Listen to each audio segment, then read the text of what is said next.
अस्सलाम वालेकुम व्यूअर्स, मैं हूं समीना पाशा। उम्मीद है आप लोग खैरियत से होंगे। व्यूअर्स, कुछ आम खबरें और अपडेट्स लेकर इस व्लॉग में आपके सामने हाजिर है जनाब। इंपॉर्टेंट खबरें हैं जी, क्योंकि आज है अडयाला में मुलाकात का दिन। अभी तक की जो इत्तलात हैं उसके मुताबिक तो शदीद तरीन किस्म की नाकाबंदी कर दी गई है, रास्ते बंद हैं, दुकानें बंद हैं, कर्फ्यू जैसा माहौल लग रहा है। लेकिन यहाँ पर क्या आज मुलाकात होती नज़र आ रही है, उसका इम्कान तो दिखाई नहीं दे रहा। इसके अलावा आज बताएंगे कि डोनाल्ड ट्रंप ने एक बहुत अहम ऐलान कर दिया है, और उनके मुताबिक जो इस वक्त गज़ा की सूरत हाल है उसमें जो मुख्तलिफ ममालिक जाएंगे, अपनी फोर्सेस भेजेंगे, वो हमास को डिसआर्म करेंगे। यानी उन्होंने क्लियरली बता दिया कि वहाँ पे हमास को डीवेपनाइज किया जाएगा। इससे पहले ये जो एक कन्फ्यूजन बरकरार रखी गई थी कि जी वहाँ तो अमन फोर्स के लिए पाकिस्तान के दस्ते भेजे जा सकते हैं, उस पर गौर हो रहा है, लेकिन हमास को वो इस तरह से डीवेपनाइज नहीं करेंगे। लेकिन आज डोनाल्ड ट्रंप ने ये भांडा फोड़ दिया है कि जो भी ममालिक वहाँ पर जाएंगे वो बहरहाल उनका काम यही होगा कि हमास से आपने हथियार लेने हैं और उनको पसपा करना है। तो ये ज़रा आलमी तनाजुर में बड़ी अहम खबर है, इस पर भी बात होगी। इसके अलावा सऊदी अरब और यमन की जो कशीदगी एक दफ़ा फिर बढ़ती हुई नज़र आ रही है, और यहाँ पर यूएई जो है वो भी एक फरीक बन चुका है। ये तीनों ममालिक जो हैं, अरब ममालिक, अगर आपस में दस्तो गिरबा होते हैं तो पाकिस्तान की पोजीशन क्या होगी, ये एक अहम मामला होगा। और इसके साथ साथ कुछ बात करेंगे बसंत की तैयारियों की, क्योंकि बसंत जो है जी वो भी मनाने का ऐलान हुआ है, लेकिन पीटीआई भी बसंत बड़े जोशो खरोश से मनाने की तैयारियां कर रही है। उसके ऊपर आपको तफसील बताते हैं, लेकिन इन तमाम बातों से पहले अभी एक ब्रेकिंग न्यूज़ आई है, वो आपके साथ शेयर कर देते हैं कि जनाब मियां नवाज शरीफ साहब पर जो लटकती हुई तलवार थी उसको हटा दिया गया फाइनली। और ये लटकती हुई तलवार कौन सी थी? NA-130 का नतीजा, जिसको डॉक्टर यास्मीन राशिद साहिबा ने चैलेंज किया था। आप सबको पता है, हमें भी पता है, सारी दुनिया को पता है कि नवाज शरीफ साहब ये हल्का हारे हुए हैं, और यास्मीन राशिद साहिबा ने भारी मार्जिन से उनको शिकस्त दी थी। रात को 3 बजे RO को, रिटर्निंग ऑफिसर को चेंज करके फॉर्म 47 जारी करवाया गया, ताकि डॉक्टर यास्मीन राशिद साहिबा को हरवा कर मियां नवाज शरीफ साहब को ये नशिस्त दी जा सके। तो ये जो तरीक़ाकार था, भले इसको ऐसे मर्जी ये लोग पोर्ट्रे करें, लेकिन हकीकत सबको पता है, और हकीकत बड़ी वाज़ेह है कि डॉक्टर यास्मीन राशिद ये हल्का जीत चुकी थी और मियां नवाज शरीफ ये हल्का हारे हुए हैं। बहरहाल डॉक्टर यास्मीन राशिद ने ये इलेक्शन कमीशन में मामला चैलेंज किया हुआ था। इलेक्शन ट्रिब्यूनल में आज इसका फैसला सुना दिया गया है, और यहाँ पर जो जजेस हैं, आपको पता है, जो लगाए गए थे, ये सारे खुद हुकूमत के अपने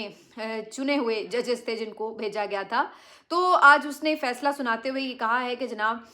जो नवाज शरीफ साहब की जीत का नोटिफिकेशन है वो दुरुस्त है, उसे दुरुस्त करार दे दिया। उनकी जीत के ऊपर उन्होंने कहा कि जनाब जो एतराज़ात थे यास्मीन राशिद साहिबा के वो ठीक नहीं हैं, और उनको उन्होंने क्लियर कर दिया। हालांकि इस पूरे मामले में उन्होंने कोई तहकीक नहीं की, ना उन्होंने फॉर्म 45 चेक किए, ना उन्होंने कोई उसके ऊपर जो है बाकी शवाहिद देखे, बल्कि उन्होंने टेक्निकल ग्राउंड्स पर इसको मामले को साइड पे करके और मियां नवाज शरीफ साहब को यहाँ पे जीता हुआ डिक्लेयर कर दिया है। मैं आपको बताती चलूँ कि इस हल्के के जो फॉर्म 45 हैं वो मीडिया पर आ चुके हैं। मंसूर अली खान साहब ने इसके ऊपर एक तफसीली व्लॉग किया था, और उसमें उन्होंने जो हल्के के फॉर्म 45 थे उनका पूरा जायज़ा लेकर बताया था कि उनके मुताबिक जो मियां नवाज शरीफ साहब हैं उनकी जो जीत है वो सस्पिशियस है। इसी तरीके से बाकी भी मीडिया के बहुत से पर्सन्स जिन्होंने, जब ये रिजल्ट्स आ रहे थे 8 फरवरी की रात, उस वक्त के भी हालात वाक़यात जिस तरह से बताए हुए हैं, तो सबके मुताबिक सबको पता है कि मियां नवाज शरीफ साहब ये नशिस्त हार चुके हुए थे। अब ये एक ग्रेस अगर होती मियां नवाज शरीफ साहब में, तो ये चैलेंज करने की भी नौबत ना आती। यहाँ तक बात जाती ना कि डॉक्टर यास्मीन राशिद को चैलेंज करना पड़ता या मीडिया को बताना पड़ता कि हक़ाइक़ क्या हैं। ये आप जब 3 मरतबा के प्राइम मिनिस्टर हों, जब आप 40 साल से सियासत कर रहे हों, और जब आप पाकिस्तान में मौजूदा जो सियासतदान हैं उनमें सीनियर तरीन सियासतदान हो, तो इतनी आप में ग्रेस होनी चाहिए थी, इतनी आप में कुछ ना कुछ अपनी लेगेसी आप छोड़ते कि कम से कम अपनी शिकस्त को खुले दिल से तस्लीम करते कि जी हाँ बिल्कुल यास्मीन राशिद ये नशिस्त जीती हुई हैं। लेकिन मियां साहब ने जो अपना इख्तिताम था सियासत का, वो बहुत ही पुअर तरीके से किया। मुझे ये लगता है कि मियां साहब ये नशिस्त तो जीत गए, उन्होंने बज़ाहिर बड़ी कामयाबियां समेटी हैं कि अपने भाई को वज़ीर आज़म बनवा लिया, बेटी जो है वो वज़ीर आला बन गई, आगे शायद उसको वज़ीर आज़म भी बनवा लें। उन्होंने अपने जो जमात के लोग हैं उनको भी ओहदे दिलवा दिए, मुक्तदरा से मामलात भी ठीक कर लिए, तो ये सब कुछ उन्होंने कर लिया, लेकिन इज़्ज़त जो है वो उन्होंने खो दी है। देखा जाए तो उनकी सियासत जो है वो दफन हो चुकी है। आज मियाँ साहब बाहर निकल आए, मरीब में मैं अक्सर उनको देखती हूँ कि कभी निकले हों, मतलब जो हमने वीडियोस देखी हैं, तो जनाब 4 लोग भी इकट्ठे नहीं होते उनके पास, क्योंकि उन्होंने अपनी लेगेसी खो दी है। लेगेसी उनकी थी नहीं, यही लेगेसी बनाने का मौका होता है कि आप बड़ापन दिखाते हैं, वक्ती मफाद की खातिर आप तारीख पर नज़र रखते हैं, दूर का सोचते हैं कि अल्टीमेटली तो ट्रूथ इज़ ट्रूथ, वो तो सामने होता ही है। असल बात यह है कि आप उसको किस तरह से खंदा पेशानी से बर्दाश्त करते हैं, और सियासत में ये होता है, आप कभी उरूज पर होते हैं, कभी जवाल पर होते हैं, कभी मकबूल होते हैं, कभी गैर मकबूल होते हैं, लेकिन अपनी हार को भी उसी खंदा पेशानी से ना सिर्फ ये कि कबूल करना चाहिए बल्कि बर्दाश्त भी करना चाहिए। लेकिन मियाँ साहब जो हैं, उन्होंने जो किया अपने साथ, अपनी जमात के साथ, वो आपके सामने है। हालत ये है कि सब कुछ होने के बावजूद भी आज 4 लफ्ज़ जो हैं वो बोल नहीं सकते। कौमी असम्बली में आते हैं तो एक ज़िंदा लाश की तरह नज़र आते हैं, और जो एक 4 हर्फ बोलने की तकरीर करने की उन्हें इजाज़त नहीं होती। तो वो बड़ी बड़ी बातें जो वो कभी करते थे इस्टेब्लिशमेंट के ख़िलाफ़, वो सारी जो हैं अब वो ना सिर्फ ये कि दफना चुके हैं, बल्कि उसके बिल्कुल बरक्स जाके बूट पॉलिश कर रहे हैं, सहूलतकारी कर रहे हैं, और ये सारी दुनिया को पता है, इसमें कोई ऐसी ढकी छुपी बात नहीं है। तो ये जनाब बहरहाल उन्होंने एक सीट के बदले ये सब कुछ कबूल किया, ये ज़िल्लत कबूल की, तो उनको मुबारक हो ये सीट। और इसके ऊपर अब मज़ीद क्या कहा जा सकता है। जो यास्मीन राशिद साहिबा हैं, उनको अल्लाह ने इज़्ज़त दी है, भले वो जेल में हैं, भले वो तकलीफ़ में हैं, लेकिन उनकी एक रिस्पेक्ट है, और जिस दिन वो जेल से रिहा होंगी, मैं आपको गारंटीड कह सकती हूँ कि उनका इस्तकबाल जो है वो फ़कीदुल मिसाल होगा। बहरहाल जी, ये जो कहानी है ये अपनी जगह, लेकिन दूसरी तरफ अडयाला में इमरान खान साहब भी मुक़य्यद हैं, और यहाँ पर आज मुलाकात का दिन है। यहाँ पे भी कमज़रफ़ी दिखाती है नून लीग की हुकूमत भी और इस्टेब्लिशमेंट भी, कि उनकी बहनों से उनकी मुलाकात बंद कर रखी है, उनके लॉयर्स से मुलाकात बंद कर रखी है, और आज भी इन्होंने बड़ी तादाद में यहाँ पे पुलिस एहलकार खड़े कर दिए हैं, नाकाबंदी कर दी है। गोरखपुर से जेल तक आने वाले तमाम रास्ते जो हैं वो क्लोज़ हैं, और उसके साथ साथ उन्होंने यहाँ पे आज भी अरेंजमेंट कर रखा है कि जी बख्तरबंद गाड़ियाँ, प्रिजन वैन और न जाने क्या कुछ, के जैसे पता नहीं कोई यहाँ पे इंडिया हमलावर होने वाला है। हालांकि ज़्यादा से ज़्यादा क्या है कि चंद हज़ार कारकुन आ जाते हैं और आके बैठ जाते हैं अलीमा खान साहिबा के पास, और रात गए तक वो भी सिर्फ चंद 100 या शायद चंद दर्जन ही रह जाते हैं, और उसके बाद फिर वो लोग भी बेचारे चले जाते हैं। तो ये रोज़ की प्रैक्टिस है, निहत्ते होते हैं, ना कभी उन्होंने किसी को कुछ कहा है, ना मारा है, ना पीटा है, ना कुछ, लेकिन यहाँ पे खौफ का आलम ये रहता है। दुकानें यहाँ पे सारी बंद करा दी गई हैं अडयाला रोड के ऊपर,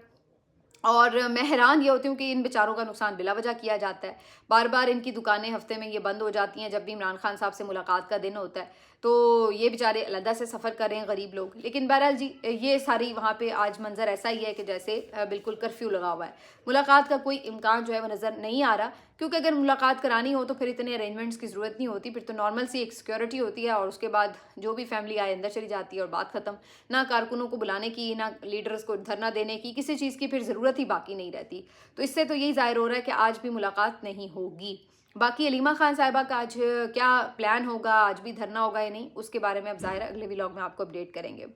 अच्छा जी, ट्रंप ने आज बहुत अहम स्टेटमेंट दिया है, और ट्रंप का ये कहना है कि जनाब जो ममालिक जिन्होंने अब्राहम अकॉर्ड पर दस्तखत किए हैं और जिन्होंने इस बात पर रजामंदी ज़ाहिर की है कि वो अमन फोर्स का हिस्सा बनेंगे और यहाँ पर आके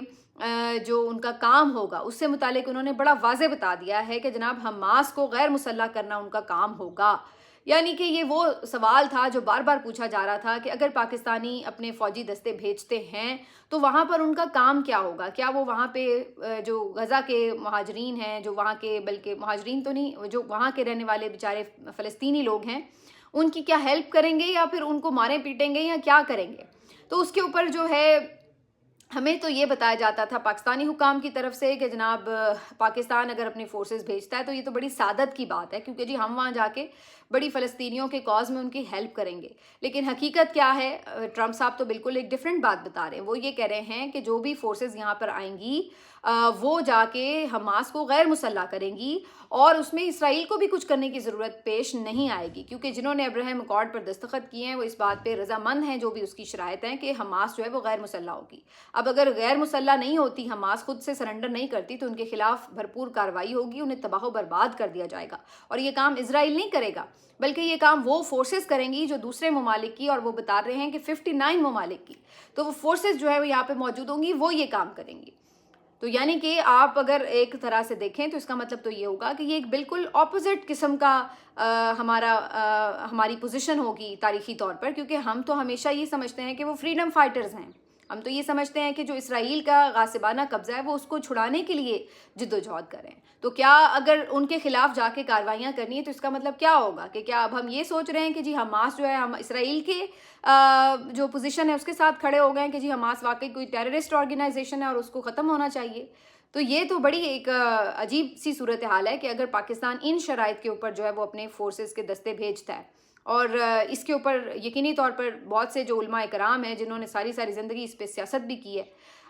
وہ اس کے اوپر کیا پھر یو ٹرن لیں گے؟ کیا وہ یہ بتائیں گے کہ نہیں جی غلطی چونکہ حماس کی ہے کیونکہ وہ خود سے سرنڈر نہیں کر رہے؟ اب مجھے نہیں سمجھ میں آ رہا ہے کہ اس کا پوائنٹ آف ویو کس طرح سے بنایا جائے گا، لیکن اگر اس بات سے پاکستان اگری کرتا ہے کہ پاکستان کو وہاں اپنے فورسز کو بھیجنا بھی ہے اور انہوں نے جا کے حماس کو غیر مسلح بھی کرنا ہے، تو یہ ایک بہت میرا خیال ہے کہ عجیب و غریب صورتحال سے پاکستان جو ہے وہ دوچار ہوگا، اور اس میں میرا خیال ہے کہ جو بھی معاملات ہیں اگر اس سے پیچھے ہٹتا ہے پاکستان تو تب بھی اس کے لیے مشکلات ہو سکتی ہیں، لیکن یہ کافی خوفناک صورتحال بنتی نظر آ رہی ہے، کیونکہ جو ٹرمپ کا اناؤنسمنٹ تھا اس میں بہت کلیئرٹی تھی، اس میں کوئی اف اینڈ بٹ والی بات نہیں تھی، انہوں نے بڑے طریقے سے بتایا ہے کہ جناب یہ کام وہی فورسز کریں گی جو یہاں پر آئیں گی۔ تو یہ اس وقت کی جو ہے عجیب و غریب صورتحال ہم نے آپ کے سامنے رکھ دی ہے۔ دوسری طرف سعودی عرب اور یمن والا جو معاملہ ہے وہ بھی کشیدہ ہو رہا ہے، اور یمن کی بندرگاہ پر سعودی عرب نے شپمنٹ کو اٹیک کیا ہے۔ ان کے مطابق یہ جو شپمنٹ تھی یہ یمن کو سپورٹ کرنے کے لیے یو اے ای کی طرف سے بھیجی گئی تھی، تو بیسیکلی یو اے ای کی اگر شپمنٹ کو آپ نے اٹیک کیا ہے تو مطلب آپ نے یو اے ای کو بھی نقصان پہنچایا ہے۔ تو ایک طرح سے آپ کہہ سکتے ہیں کہ سعودی عرب جو ہے وہ اس وقت یو اے ای اور یمن کے ساتھ جو ہے وہ آمنے سامنے آ چکا ہے۔ اب ظاہری سی بات ہے یو اے ای اس کے اوپر اپنا ری ایکشن دے گا، اور اگر واقعی وہ یمن کو سپورٹ کر رہا ہے تو پاکستان کدھر کھڑا ہوگا؟ ایک دفعہ پہلے بھی ایسی صورتحال ہوئی تھی جب سعودی عرب اور یمن میں کشیدگی تھی اور پاکستان کو یہ فیصلہ کرنا تھا کہ اس نے کیا کرنا ہے، تو ان کا یہ پاکستان نے اس وقت یہ فیصلہ کیا تھا کہ وہ نہ صرف یہ کہ وہ کسی کی سائڈ نہیں لے گا بلکہ اس میں کوشش کرے گا کہ مصالحت کروائی جائے اور جو مسلم برادرز ملک ہیں ان کے درمیان صلح ہو جائے۔ لیکن یہاں آج کیا صورتحال بنے گی یہ دیکھنا بڑا امپورٹنٹ ہوگا، کیونکہ یو اے ای ہو اس سے بھی پاکستان کے الگ سے بہت امپورٹنٹ تعلقات ہیں، اور دوسری طرف سعودی عرب تو ظاہر ہے اس سے تو ہم ناراضگی افورڈ نہیں کرتے، ان کے تو ویسے ہی 3-4 ارب ڈالر ہمارے خزانے میں پڑے، اگر انہوں نے واپس مانگ لیے یا نکال لیے تو پھر ہم کدھر جائیں گے؟ تو اس طرح کی صورتحال میں پاکستان کے لیے بھی کافی پریشان کن صورتحال بن جاتی ہے۔ لیکن یہ عالمی منظر نامے پر دو یہ جو اہم معاملات ہیں، یہ غزہ والا معاملہ بھی اور سعودی عرب والا معاملہ بھی، اس میں پاکستان کے لیے جو ہے وہ کافی جو کرٹیکل سچویشن ہے، کرٹیکل ڈیسیجنز ہیں جو لینے پڑیں گے، لیکن اس کے لیے ضروری یہ تھا کہ کاش ہماری ایک نمائندہ پارلیمنٹ ہوتی، نمائندہ ہمارے نمائندگان ہوتے اور وہ وہاں بیٹھ کر فیصلے کرتے کہ پاکستان کی پوزیشن کیا ہونی چاہیے، لیکن آپ کو پتہ ہے پاکستان میں اس وقت ون مین شو جاری ہے۔ اچھا جی، ایک اور جو چیز میں آپ کو آج بتانا چاہ رہی تھی وہ پاکستان میں بسنت کی تیاری کے حوالے سے تھی، لاہور میں خاص طور پر پنجاب حکومت نے یہ فیصلہ کیا ہے کہ جی لاہور میں بسنت منائی جائے گی، اور اس کے لیے انہوں نے 7، 8 اور 9 فروری کی تاریخیں جو ہے وہ دی ہیں۔ انہوں نے ایس او پیز بھی تیار کی ہیں کہ جی کس طرح سے سیفٹی کو یقینی بنایا جائے گا کہ عام شہری جو ہیں وہ اس میں جاں بحق نہ ہوں اور تہوار بھی سیلیبریٹ ہو جائے۔ اچھا، اس میں جو ایک اور بڑی انٹرسٹنگ بات ہے، ایک تو یہ تاریخ 8 فروری کی، کیونکہ اس دن تحریک تحفظ آئین پاکستان کی طرف سے ملک گیر احتجاج کی کال بھی ہے کہ شٹر ڈاؤن ہو، پہیہ جام ہڑتال ہو، تمام لوگ مل کے اس کے اوپر پروٹیسٹ ریکارڈ کرائیں، سڑکوں پر نکلیں وغیرہ وغیرہ۔ تو ایک تو ان کی یہ ایک مین کال ہے اس دن احتجاج کی، اور انہوں نے انہی دنوں میں پنجاب میں یہ رکھ دیا ہے بسنت کا تہوار۔ تو اس میں یہ بھی ایک کوشش ہو سکتی ہے کہ جناب ٹھیک ہے اسی طرح پاکستان کے جو شہری ہیں ان کو ڈائیورٹ کیا جائے، انہیں اس طرف لگا کے میلے ٹھیلوں میں جو यहाँ पे आईनी ایک کھلواڑ جاری ہے اس کو روکا جائے، جو ایک آپ کے مینڈیٹ پہ ڈاکہ مارا گیا ہے وہ بلایا جائے، جو آپ کی انسانی حقوق کی خلاف ورزیاں ہو رہی ہیں وہ بلا دی جائیں. تو مقصد یہ بالکل ہو سکتا ہے کہ ان چیزوں سے ان کی جو توجہ ہٹا کے انہیں میلے ٹھیلے ناچ گانے میں لگا دیا جائے، پتنگیں اڑائیں. اچھا، پی ٹی آئی والوں نے ایک اور بڑی جو ہے زبردست کیمپین سٹارٹ کی ہے. انہوں نے یہ سوچا ہے کہ جناب بسنت تو یہ منا ہی رہے ہیں، تو کیوں نہ اس کو بھی ہم ایک اپنی ایکٹیویٹی میں بدل دیں. اور اس کے لیے انہوں نے یہ سوچا ہے کہ جناب جو پتنگیں اڑائی جائیں اس کے اوپر عمران خان صاحب کی تصویریں پرنٹ کروا دی جائیں. اگر ایسی پتنگیں دستیاب نہ ہوں یا مارکیٹ میں نہ ملنے دیں، جو کہ سرٹنلی یہ لوگ نہیں ملنے دیں گے، بلکہ ان میرا خیال ہے دکانوں کے اوپر تو کارروائی شروع ہو جائے گی جہاں پہ عمران خان کی تصویر والی پتنگیں بک رہی ہوں. تو آپ یہ بھی کر سکتے ہیں کہ نارمل پتنگیں لیں اور اس کے اوپر جو ہے وہ پرنٹ کر لیں اپنی عمران خان کی کوئی بھی پسندیدہ پکچر، اور اس کو اسٹیکر کی طرح اس پہ چپکا کے اڑاتے پھریں. اب یہ کہاں ڈھونڈتے پھریں گے کہ کون سی پتنگ جو ہے وہ کون سا گھر اڑا رہا ہے اور اس پہ جا کے جو ہے ہم نے کوئی کریک ڈاؤن کرنا ہے. تو پی ٹی آئی والے یہ ایک دوسرے کو مشورے یہ دے رہے ہیں کہ جناب ٹھیک ہے، اگر یہ بسنت منا رہے ہیں تو منائیں، ہم اس میں عمران خان کو بھی سیلیبریٹ کریں گے، اور ہم جو یہ پورا آسمان ہے وہ عمران خان کے نعروں، پی ٹی آئی کے جھنڈوں، پی ٹی آئی کے کلرز، عمران خان کے نام اور ان کی تصاویر کے ساتھ بھر دیں گے. اور پھر پنجاب حکومت کا یہ جو تہوار ہے یہ الٹا یہ اپنے طور پر سوچنے پہ مجبور ہو جائیں گے کہ ہم کیا کر بیٹھے. میں تو سوچ رہی تھی کہ اگر واقعی پی ٹی آئی نے اس کو ایک بہت زبردست کیمپین کی شکل دے دی اور پنجاب حکومت کو یہ انفارمیشن ملی کہ بڑے پیمانے پر ایسا ہونے جا رہا ہے، تو پھر شاید یہ اینڈ ٹائم پر اس کو خود ہی کینسل کر دیں کہ نہیں بھئی یہ تو ہمیں وارہ نہیں کھاتا، پہلے بھی اس کو کلوز رکھا ہے تو اس کو مزید کلوز ہی رکھا جائے. یہ بالکل عین ممکن ہے کہ یہ ایسا کریں اگر ان کو یہ بھنک پڑ جائے کہ واقعی ایسا ہونے جا رہا ہے، کیونکہ عمران خان کی تصویروں سے، پی ٹی آئی کے جھنڈے سے انہیں شدید قسم کی الرجی ہے اور یہ اس کو برداشت نہیں کر سکتے. اب پتنگیں جو آسمان پہ اڑ رہی ہوں تو آپ کس کس کو فالو کریں گے کہ کہاں سے ڈور کا سرا جا کے مل رہا ہے. تو یہ بڑی دلچسپ ایک صورتحال ہو سکتی ہے اگر اس کو انہوں نے واقعی عملی جامہ پہنایا. ملتے ہیں آپ سے اگلے ویلاگ میں، اپنا خیال رکھیے، اللہ حافظ.